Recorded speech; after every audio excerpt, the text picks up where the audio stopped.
Hello, everybody. Welcome to the Deb Talks today. Today, I'm very privileged to have the beautiful Michèle with us. She has been in the arts for probably her entire life.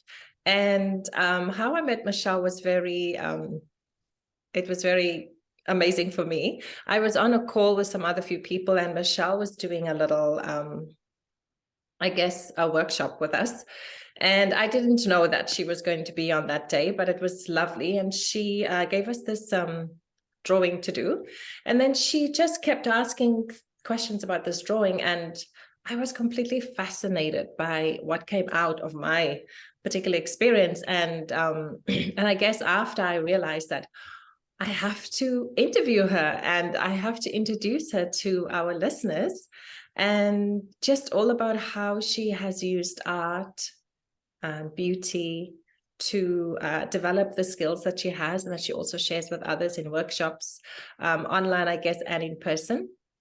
And so today I was very fortunate because Michèle had time to sit with us and talk a little bit about her history with art, what brought her to art, and how she uses art now in her daily life, and also how she uses art to help people in their professional life as well as in their personal life.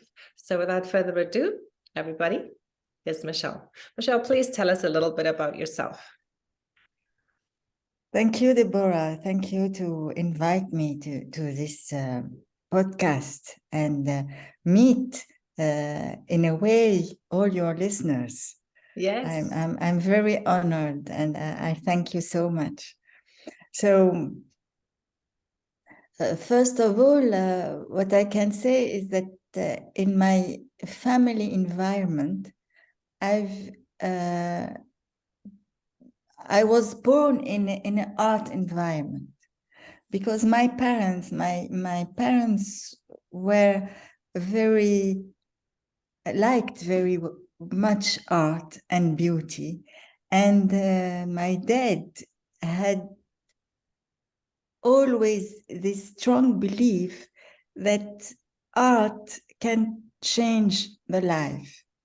Mm-hmm. and so he was an architect himself, and he used to love beautiful things, beautiful music, beautiful objects, beautiful environment. It was something very important for him.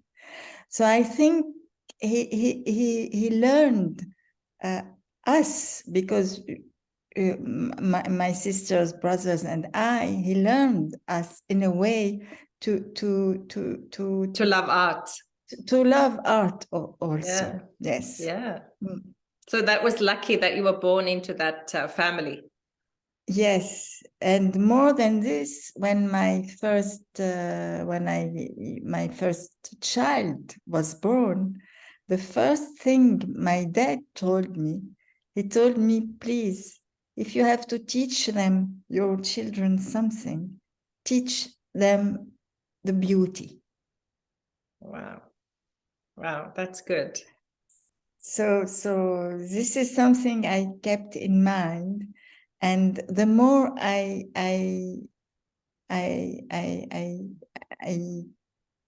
go into life, the more I go into life, the more I appreciate and I look for the beauty around.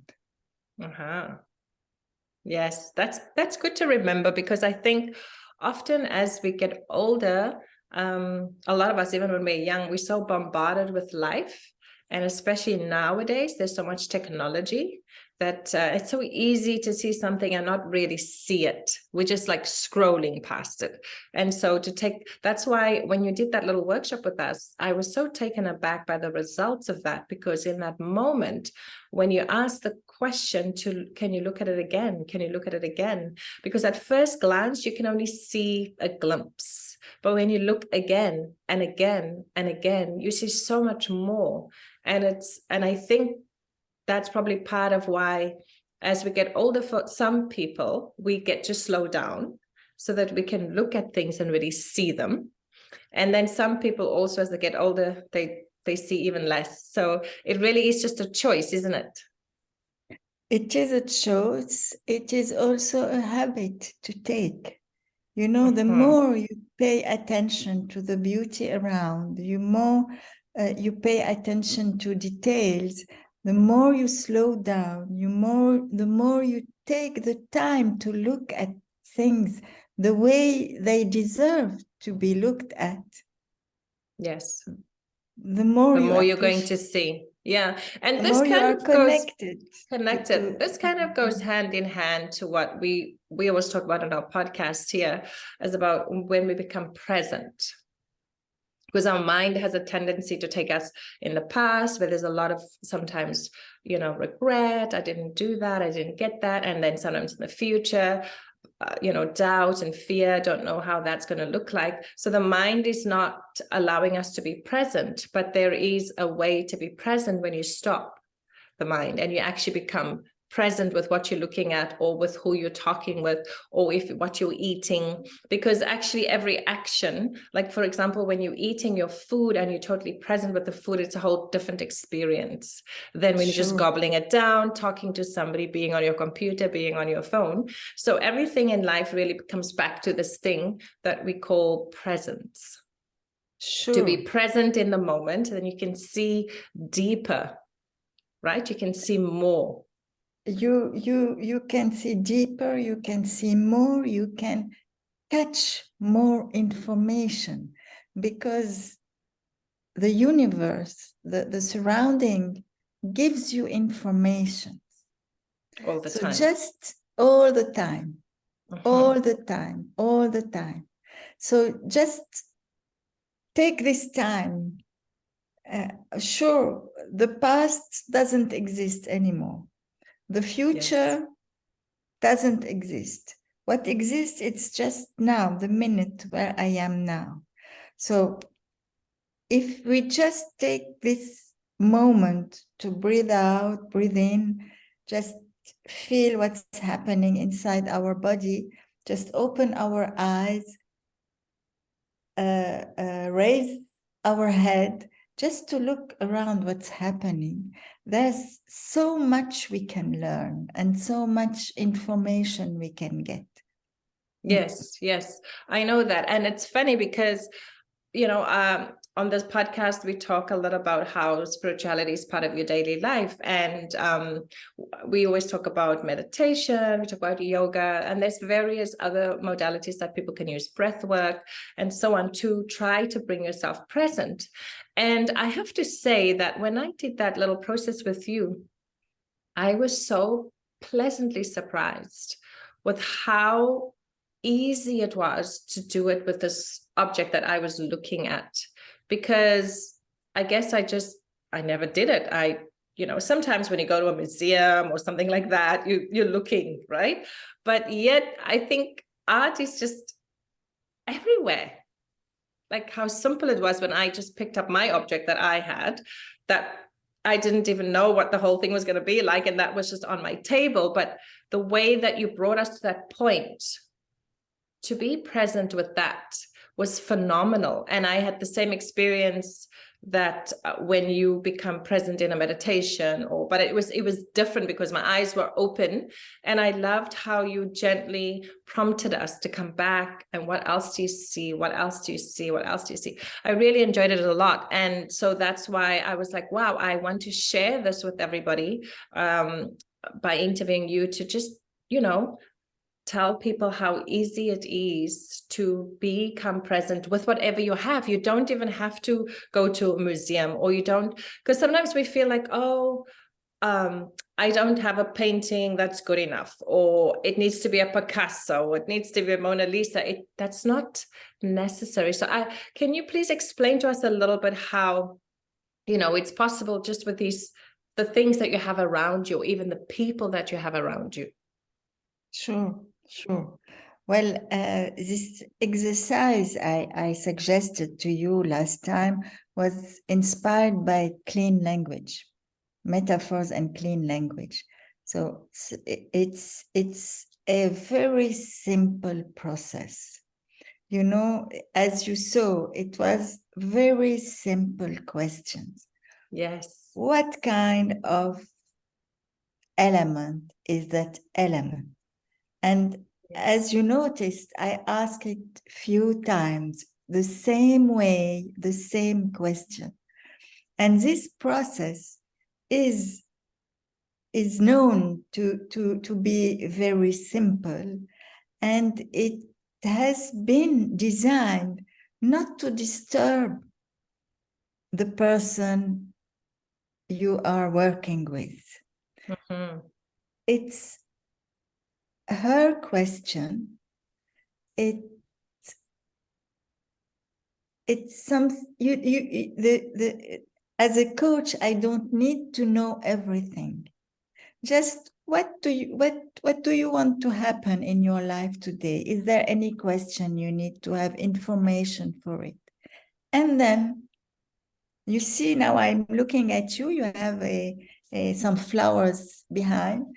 What catches your eyes now? What catches my eye is those flowers behind you. So just with that we can work. What kind of flowers are there? Flowers? Is there anything? I don't disturb. I don't need to know and explore the situation. Of course, in the real life of the coach, I explore a bit, but very often you, as a coach, don't have all the elements. So it's very respectful for the client. It's very, because it, as you noticed also, it's a rhythm. So I don't go very slowly, just to keep the audience present. Just, okay, what's happening? What catches your eyes now? What kind of is that? Just to explore more, to get more information, and then another element. And the more I ask the question, if you noticed, I ask it 6 times. Yes, I wrote it down, actually. You wrote it down. Just to let the mind go down, go down, go down, and go up again at the end, and have all the information. And as you said, there are and all the participants share it. Something amazing emerged of this. Exactly. Happened. And they had emotions, they had information, they had answers to their questions, and they had a new element to move forward. And yes, in a very, how can I say, in a very small moment, because it lasts like just 15 minutes. With those simple questions, you just slow down, get information, and get the solution emerge. Correct. And you know what also struck me on that day was the capacity for you to see more than with your eyes, if you know what I mean. It was phenomenal, because we always think as human beings we are limited, that we can only see with the eyes. But I experienced that as you asked the questions, even though I was supposedly looking through my eyes, but I was getting information from my entire body. Sure. Yeah. And so I believe that through that experience, I came to the conclusion that, and I've heard this before, you know, people will say like, oh, every cell in your body is eating the food, or every cell in your body is seeing that, or every cell in your body is hearing that. And I was like, well, I only hear through my ears and I only see through my eyes. And I guess on that day, I really had this experience that all the information was coming to me from everywhere, not just my eyes in this moment. This was very phenomenal. That was very phenomenal. And it's funny because since that time, I have been experiencing that more and more and more in my life, because it's funny how when you just become awakened to it, you're able to do it. Sure. Because I have that with, like, if I'm having a meal, when I truly become present with my meal. Actually, I had that little bit yesterday, because for the first time, I made my own homemade pho, which in my over 50 years of my life, I've never made a pho soup in my life. I always go out and buy it. Exactly. And so I was looking to the recipe, and I was trying all the ingredients. And so I was taking my time. So as I was preparing everything, it was like I was giving the information to my body, what you're going to experience, right? And so taking the time to prepare the information. And then by the time I was sitting down to eat it, because I had spent all the time preparing, I was like, okay, all the phones go away, no conversation, because often we foodies with conversation and people, and that's okay too. But this was an experience that I was testing it, right? And then I was having this pho, and oh my God, like I could taste every herb and spice, and my brain was just like exploding with all the information that I was getting, because, you know, of just being present. And what comes to me, and if you allow me to share it with Please, you, yes, this is life. This is the essence of life.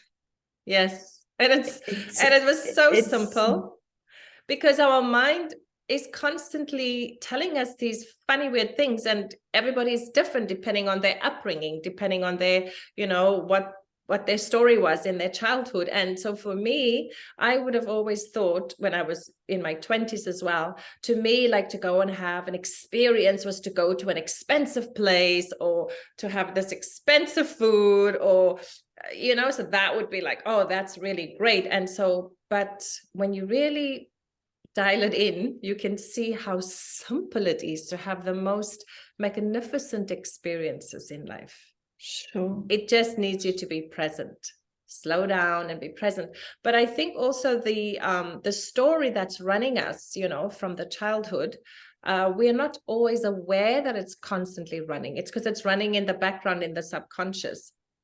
But when you become present and you have an experience that's so magnificent with something so simple, and then you kind of cracked it, and it's like, yeah, you don't have to fall for the mind, and the mind is telling you it's over there somewhere where you cannot achieve. It's always something you can't achieve in the mind. It's like, oh, it has to be over there. It's everything. Just anyone needs to experience it, to just feel it and know that it is possible. What I see around me is that people goes very far to look for results for something, or to have some answers. The most time, the answer and the information is very close. It's here around. Yeah. This is something we need to remember. And this is a part of the beauty of life. It's kind of magic, you know. Yes, it really truly is. It is really, it is. This is what I experience every day. And I invite my friends, my family, my children, my clients, all people around me to just feel it. You don't need to go far. Things are here around you. You know, every morning when I wake up, I just look at the sky and the light outside. It's amazing.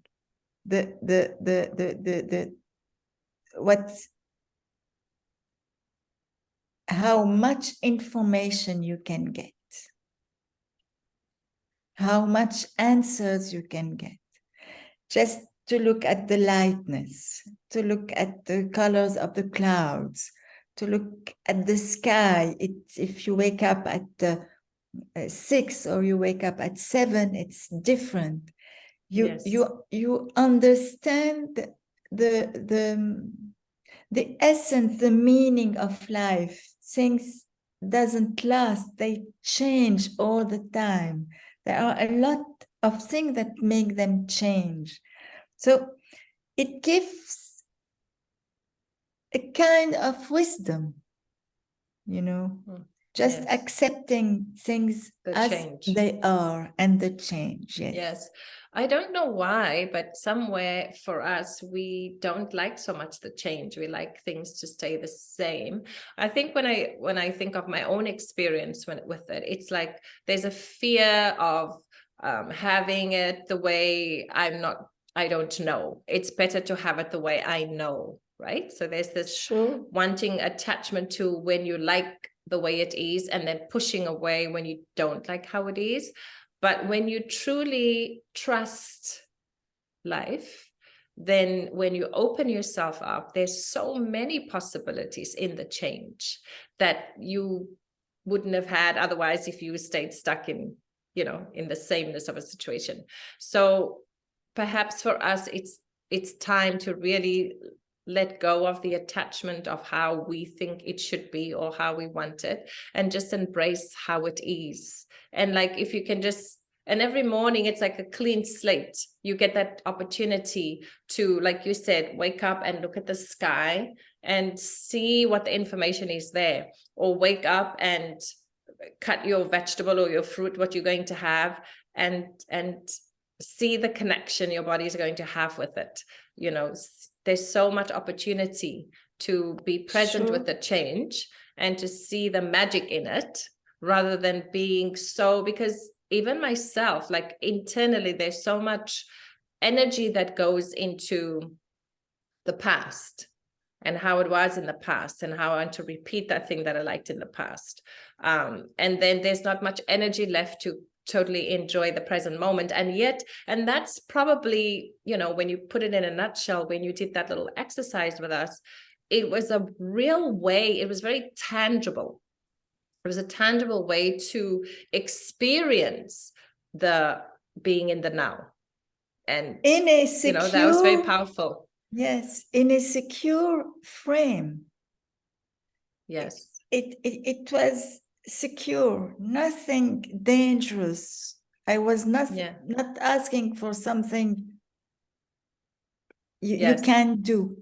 It was just secure. I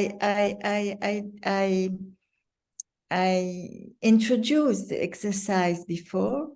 I tell you how to do. It's going to be, and just let it be. Yeah. And I really loved it so much. It was so simple and it was so powerful. And on that note of talking about how simple and powerful it was, so I was talking to Michèle before, and I said to her that I would love to be with her and organize something like a little workshop that everybody, even people that's listening right now, if you want to reach out to us, we're going to work on a little workshop where we're going to help you to experience a little bit what we are talking about today. And I think Michèle said that the name of the workshop will probably be called Flourish, which I really, really loved. So watch out for the information. It's going to come in the next little bit. I'll be advertising it. And then, because Michèle is actually is it in Paris? Are you in Paris or in France somewhere?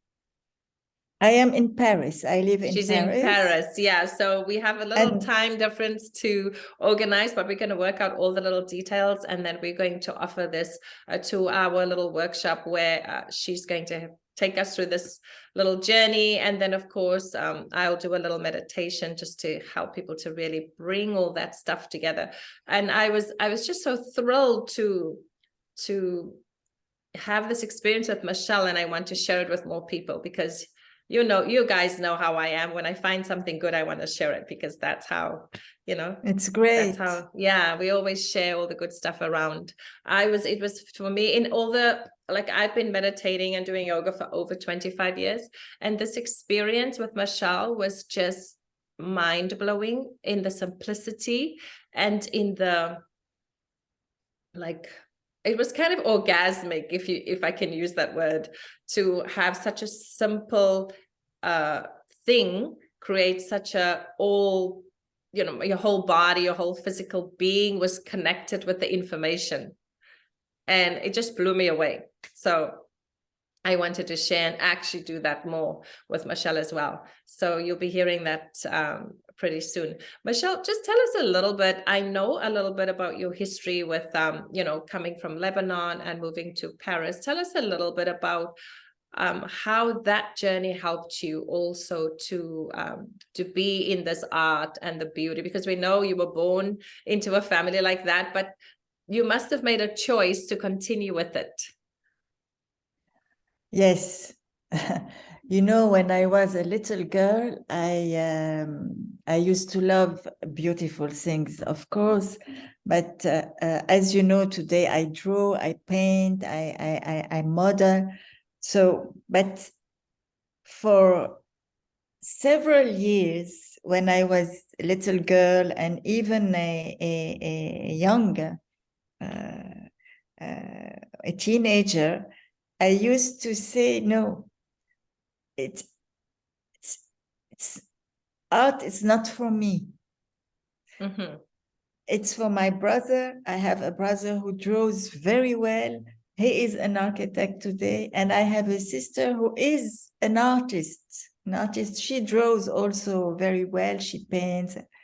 And I used to tell myself, because I didn't know, I knew how to draw, but not as good as they do. Because you were comparing yourself. I was comparing myself, and I used Yes. to say to myself, no, it's not for you. Mm-hmm. But I remember at school, I was always doing some drawings.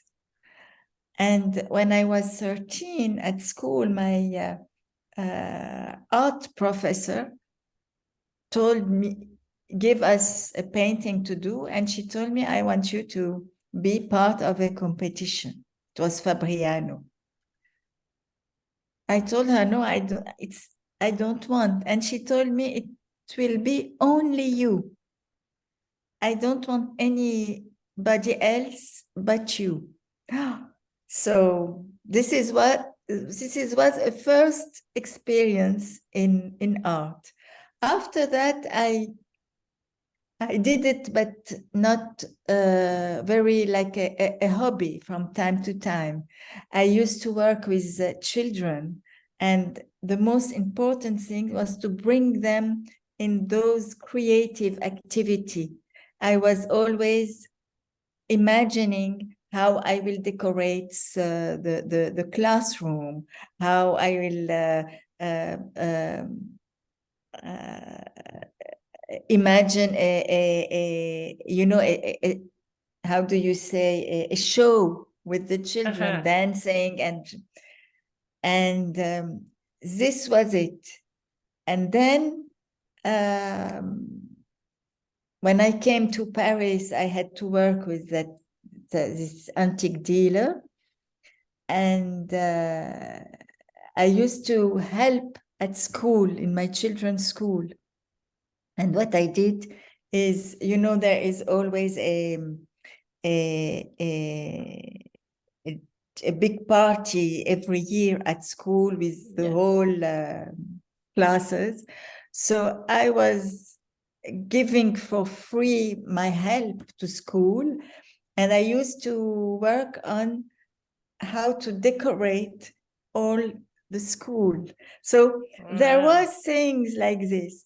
And after that, as a coach, you need to work on yourself. So I work on myself.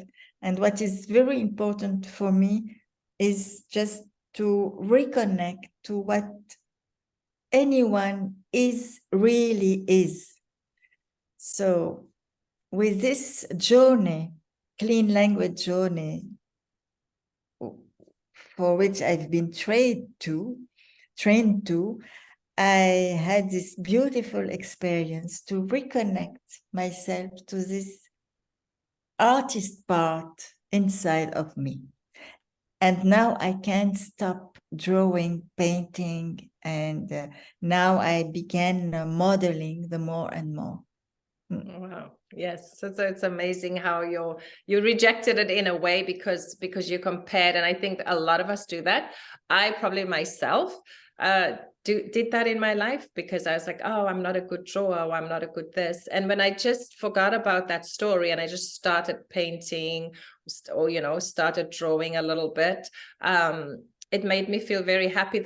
So the process of doing it is what I felt like. I'm very happy. And then when the end result came, I was always happy anyway, because there was no comparison, because everybody's different and everybody's unique, and then sometimes we do the mistake of comparing ourselves with the Picassos, or like you say, I'm not a good cook because you're comparing yourself to a major chef. So it's like, it's silly, isn't it?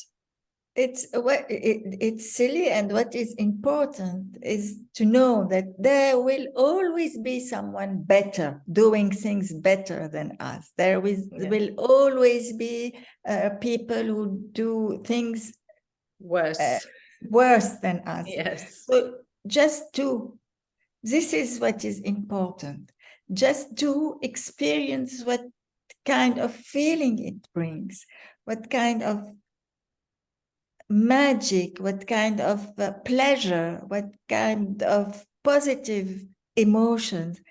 And more than that, it gives you a new look to things. Mm-hmm. It gives peace. Yes. And maybe perhaps the word that comes to mind for me is curiosity. Sure. When you keep your curiosity about life, then you will definitely see different things. You'll see new things. Of course. Even in old things, you can see new things. In old things, in new things, in small things, in big things. Yes. Everywhere. And each second, each minute, you can see new things.